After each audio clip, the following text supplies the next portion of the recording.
A qualified domestic relations order is a judicial order in the United States, entered as part of a property division in a divorce or legal separation, that splits a retirement plan or pension plan by recognizing joint marital ownership interests in the plan, specifically the former spouse's interest in that spouse's share of the asset.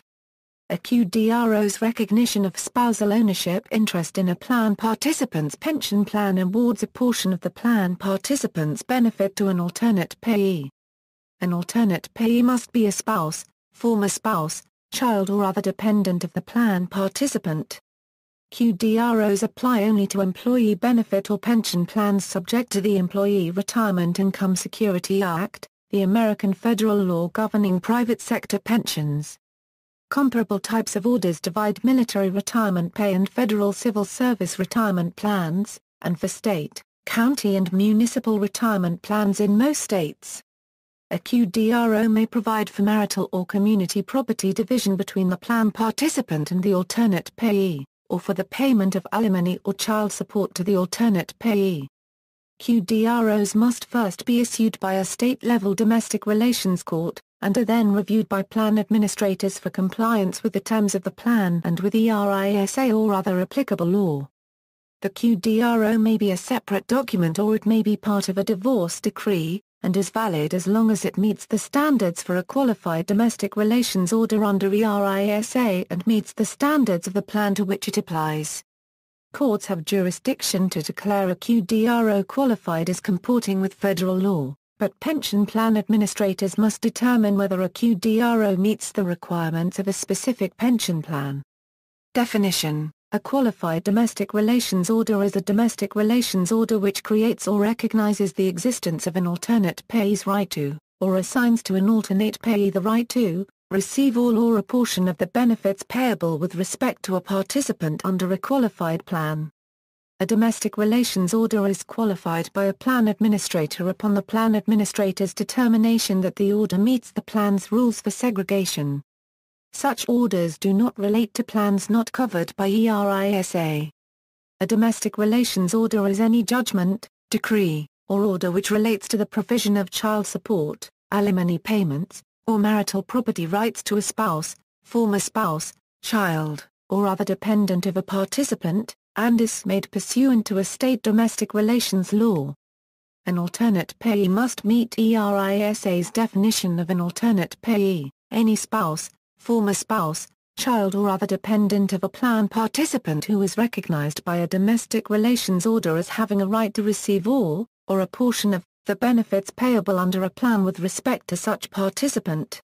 Most states will allow QDROs to be entered to collect both past due and future child support payments.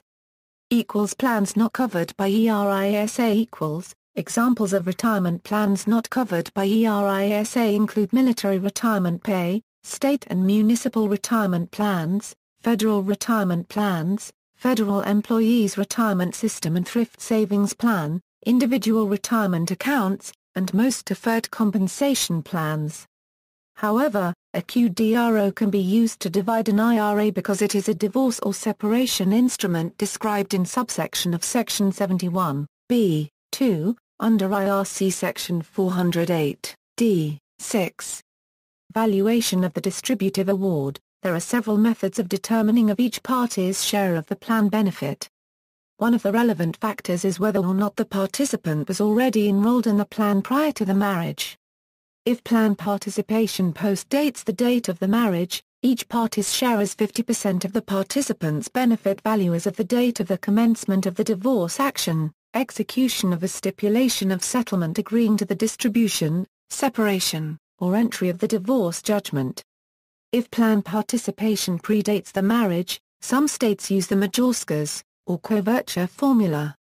A distributive ratio is established by dividing the duration of plan participation by the duration of the marriage. Using such a formula, the alternate payee's share is therefore proportionate to the length of the marriage while the plan participant was covered by the plan, and may be subject to negotiation and set-offs from distribution of other marital property. The remaining fraction of the plan benefit accrues to the plan participant. Requirements for the order. The court order for a QDRO must comply with three general sets of rules. comportment within citation to the applicable state domestic relations law.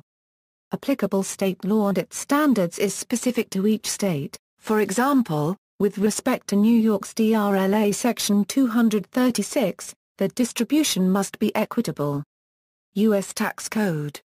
Reservation of any tax-deferred status of the plan benefit is the responsibility of the movant. The Internal Revenue Code contains requirements that are essentially parallel to those in ERISA. For example, the method of distribution must be selected from among the options available to the plan participant, according to the terms of the plan, and the order may not require the plan to distribute a participant's benefit in a manner inconsistent with the plan's terms. All QDROs must contain certain information: the formal name of the plan, the full name and last known mailing address of the participant, employee or contributor, and the alternate payee, social security numbers of both parties, participant's plan identification number if different from the participant's social security number, the amount or portion of the plan benefit payable to the alternate payee and the method to be used to calculate such amount, and, for a defined benefit plan, the duration for which the benefit is payable to the alternate payee. References. External links: QDROs, extensive information from the Department of Labor, U.S. Code Section 26, 414, Section 414 of the Internal Revenue Code.